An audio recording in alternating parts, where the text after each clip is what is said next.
और मेरे भाई क्या हाल चाल। तो हम इस वीडियो में रेडिट की कुछ ऐसी मिस्टीरियस क्रीपी और हॉरर स्टोरीज के बारे में जानेंगे जो आपके होश उड़ा देंगी। और अगर तुमको ऐसी स्टोरीज सुनना पसंद है तो हमारे चैनल को सब्सक्राइब कर लो, क्योंकि फ्यूचर में इससे भी ज़्यादा खतरनाक वीडियोस आएंगी। और अगर तुमने इसका अब तक पहला पार्ट नहीं देखा है तो तुरंत पहला पार्ट देखो, क्योंकि मेरे भाई वो भी इससे कम नहीं है। मैं एक फैमिली रियूनियन से वापस आ रहा था। रात के लगभग 11 बजे थे और मेरे पास लगभग 2 घंटे का सफ़र था। रात गहरी होती जा रही थी। जंगल दोनों तरफ बहुत घना था और रास्ता वीरान था। मैं थोड़ा थका हुआ था, लेकिन मुझे सुबह काम पर भी जाना था, इसलिए रात में बाहर रुकना नहीं चाहता था। 1 घंटा चलने के बाद थकान बढ़ते ही जा रही थी। मेरी आंखें एकदम से भारी होने लगती हैं। रात के 11 22 हो चुके थे। कोई जगह नज़र नहीं आ रही थी जहाँ पर मैं अपनी गाड़ी पार्क कर सकूँ, इसलिए एक अजीब सी जगह गाड़ी रोक दी, जंगल के किनारे जहाँ से रोड थोड़ा छुपा हुआ था। मैंने इंजन बंद किया और झाड़ियों की तरफ देखा और आंखें बंद कर ली। तभी एक अजीब सी आवाज़ आती है। 1 मिनट के लिए आंखें खोली, लेकिन बहुत ज़्यादा नींद आ रही थी, तो सोच कर वापस हो गया। लेकिन फिर एक और बार वही आवाज़ वापस आती है। इस बार टाइम रात के 12:40 हो रहे थे। अब डर लगने लगा था, क्योंकि ये आवाज़ रुक नहीं रही थी। ये कोई जानवर हो सकता था, लेकिन अगर जानवर होता तो वो 1 घंटे बाद वापस क्यों आता। धीरे से मैंने रियर व्यू मिरर में देखा। बस एक झलक मिली। कोई चीज़ जंगल के अंदर भाग रही है। दिल एकदम तेज धड़कने लगा। क्या वो एक इंसान था, कोई जानवर, या कुछ और।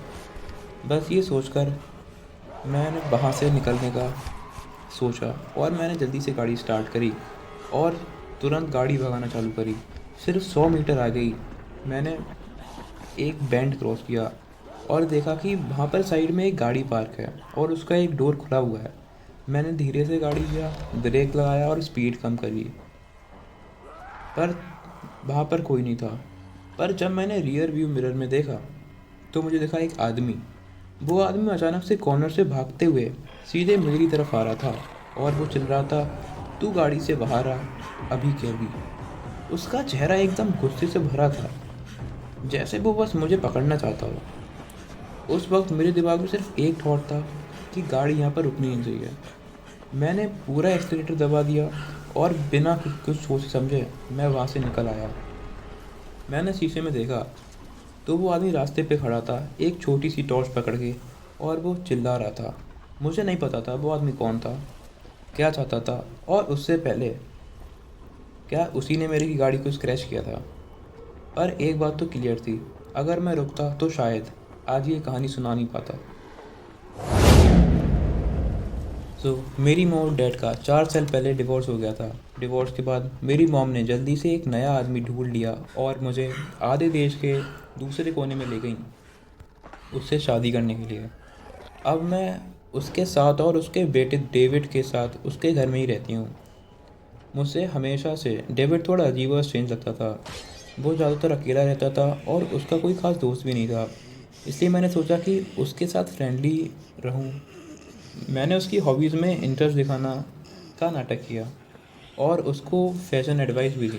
पर शायद ये मेरी सबसे बड़ी गलती थी, क्योंकि इसके बाद उसने अजीब जोक्स मारना स्टार्ट कर दिए, जैसे कि ये कितना वियर्ड होगा अगर हम दोनों डेट करने लगे। अब वो मेरी बेमतलब में तारीफ़ भी करने लगा और मेरे बॉयफ्रेंड के टूवर्ड्स काफ़ी गंदा बिहेव करने लगा। मैंने उससे बात की और ये सब बंद करने को बोला और मुझे लग रहा था कि अब सब सेटल हो जाएगा, पर मैं गलत थी। कल मैंने उसे टेक्स्ट किया कि क्या मैं उसके हार्ड ड्राइव से एक सीरीज़ अपने लैपटॉप में ट्रांसफ़र कर सकती हूँ।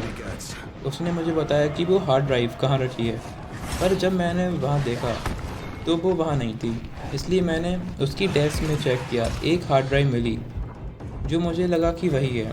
जब मैंने उसको अपने लैपटॉप में लगाया तो मुझे तुरंत समझ आ गया कि ये वही हार्ड ड्राइव नहीं है जिसमें सीरीज़ थी। इसमें सिर्फ एक फ़ोल्डर था जिसका नाम था सेक्स स्टोरीज। मुझे यहीं रुक जाना चाहिए था, पर मैंने आगे बढ़ने का कंटिन्यू किया। मुझे पता है कि दूसरों की चीज़ें बिना पूछे नहीं लेते, पर मेरे पास कोई एक्सक्यूज़ नहीं है। जब मैंने फ़ोल्डर खोला तो मुझे पता चला कि इसमें 30+ सेक्स स्टोरीज़ हैं जो मेरे स्टेप ब्रदर ने खुद लिखी हैं। मैंने सारी नहीं पढ़ी, पर जो कुछ मैंने पढ़ा उसमें एक पैटर्न समझ आया। हर जगह का प्रोटैगनिस्ट मेरा स्टेप ब्रदर जैसा ही है, जिसको अपनी स्टेप सिस्टर पर क्रश है, जो बिल्कुल मेरे जैसी दिखती है। हर स्टोरी में ये दिखाया गया है कि वो एक परफेक्ट लड़का है, पर उसकी स्टेप सिस्टर को ये बात तब तक समझ नहीं आ जाती जब तक कुछ बड़ी चीज़ नहीं हो जाती, जैसे कि उसका बॉयफ्रेंड उसको किसी और के लिए छोड़ देता है और वो स्टेप ब्रदर की बाहों में कंफर्ट ढूंढती है, या फिर उसका बॉयफ्रेंड उसको बहुत परेशान नहीं कर देता और वो अपने स्टेप ब्रदर के पास जाती है, या फिर उसका स्टेप ब्रदर बार में किसी ड्रंक आदमी से उसको बचा लेता है। फिर वो दोनों ग्रेटेस्ट सेक्स एवर करते हैं और स्टेप सिस्टर उसके प्यार में पड़ जाती है और फाइनली वो समझ जाती है कि उसका स्टेप ब्रदर ही सबसे बढ़िया आदमी है और वही है द ग्रेट गाय एवर। ये सब पढ़ने के बाद लिटरली मैं डर गई थी। मुझे लगता था मेरा step brother mentally fucked up है और सच में बहुत क्रीपी आदमी है। मैंने जनरली अपने घर वालों को, अपने पेरेंट्स को ये बताया, पर उन लोगों को कुछ फ़र्क ही नहीं पड़ रहा था। बस उसके स्टोरीज़ को डिलीट करने को बोला और बात वहीं ख़त्म कर दी। मुझे अपने पेरेंट्स पर इतना गुस्सा आया, मुझे यकीन नहीं हुआ कि उन लोगों ने इस बात को बिल्कुल भी सीरियसली नहीं लिया। तब मैंने ठान लिया कि मैं इस घर में नहीं रुकूंगी और फिर मैं अपने बेस्ट फ्रेंड के घर चली गई और तब से मैं यहीं हूँ और मुझे समझ नहीं आ रहा है इसके आगे मैं क्या करूँ। ये एक मेरी फ्रेंड के साथ हुआ था। उसने मुझे ये 1 साल पहले ही बताया है। हम उसे मिजी बुलाएंगे। मिजी अपनी लेट 20s में है और साउथ कोरिया में एक इंग्लिश ट्यूटर के तौर पर काम करती है। कुछ साल पहले एक शाम वो एक हाई स्कूल लड़के को पढ़ाने में बिजी थी। दोनों काफ़ी लेट तक स्टडी कर रहे थे और तब तक बसें चलना बंद हो गई थी।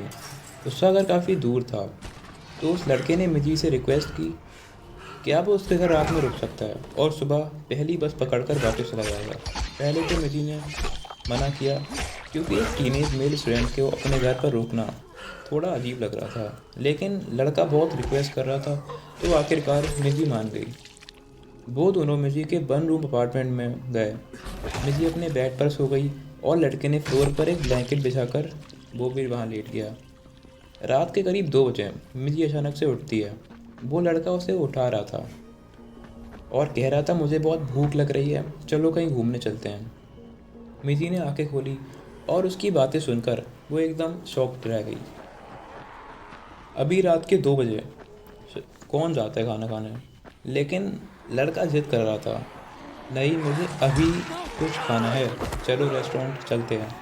मिजी ने कहा कि किचन में रामेन पड़ा है, अगर इतनी भूख लगी है तो उसे बना लो, लेकिन लड़का मना कर देता है, मुझे रामेन नहीं खाना, एक 24 आवर रेस्टोरेंट यहीं पास में है, वहाँ चलते हैं।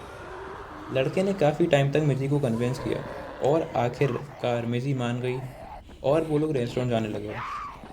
जैसे ही वो दोनों अपार्टमेंट के बाहर आए, लड़का मिजी की तरफ मुड़ता है और उसे एक ऐसी बात बताता है जो सुन के मिजी का खून जम जाता है। मुझे भूख नहीं थी, मैं रात को सो रहा था, लेकिन मेरी आँख खुल गई। मैंने नीचे देखा तो तुम्हारे बेड के नीचे एक आदमी सो रहा था। मिजी का दिमाग घूम गया। उसने तुरंत पुलिस को कॉल किया।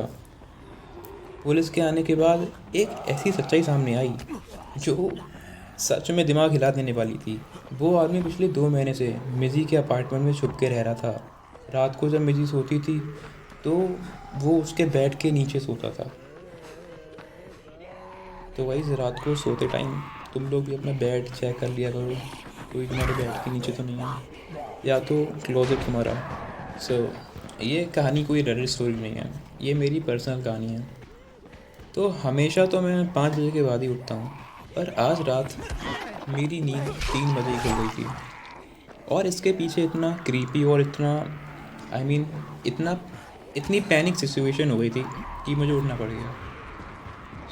मैंने अपने सपने में देखी एक फुल फ्लैजेड डॉक्यूमेंट्री।